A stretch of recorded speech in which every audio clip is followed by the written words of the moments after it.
Midland responded to assist here on the fire today. Luckily enough, I was with the fire chief, so as the PIO, he asked me to speak to you guys. So whenever you're ready, I have some information. Yeah, go ahead.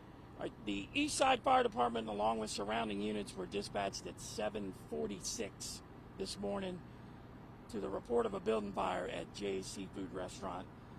Units arrived on the scene 8 minutes later with a considerable amount of fire coming from the rear of the building. The incident escalated to 4 alarms.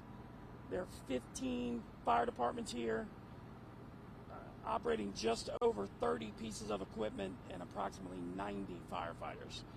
The fire took just over 3 hours to control. This is what we call a non-fire hydrant area.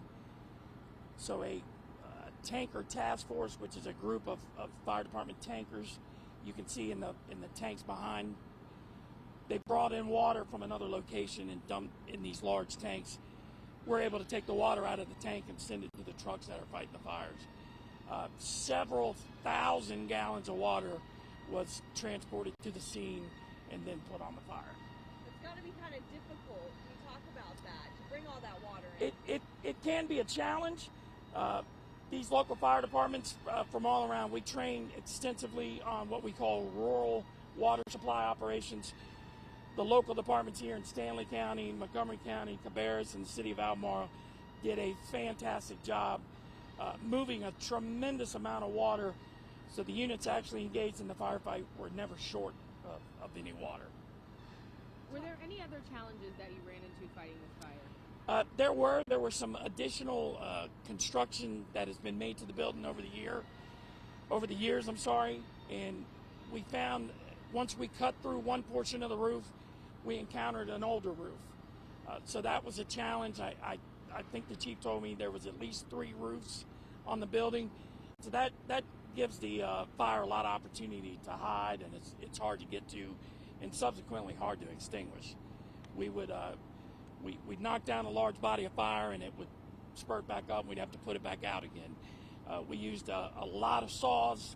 We cut a lot of metal, a lot of tin, and metal decking and roofing off of the building. Is that what we see them doing behind you right now?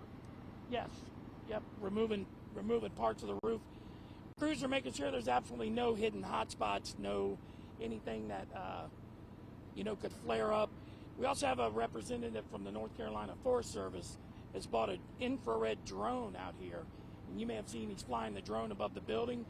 He's able to take heat readings from the roof to let us know is there a really hot spot that we currently can't see. Amazing. Yeah. And where did the fire start? I am not aware of where it started at. It's currently under investigation by the Stanley County Fire Marshal's Office. Same thing with the cause, I'm assuming? Its cause is still under investigation. No injuries to any civilians or firefighters, thankfully.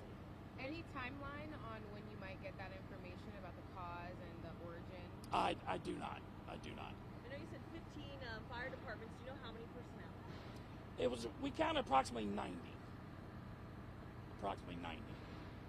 Sad day for the community. Sounds like it's been around for decades. That's what I understand. I've never been here before, but I've been speaking to the owners and actually some of the firemen on the scene. This place is iconic, apparently, for years, with just good quality food and a good quality family atmosphere. So I know this is a big loss, not only for the family, but the citizens of the local area.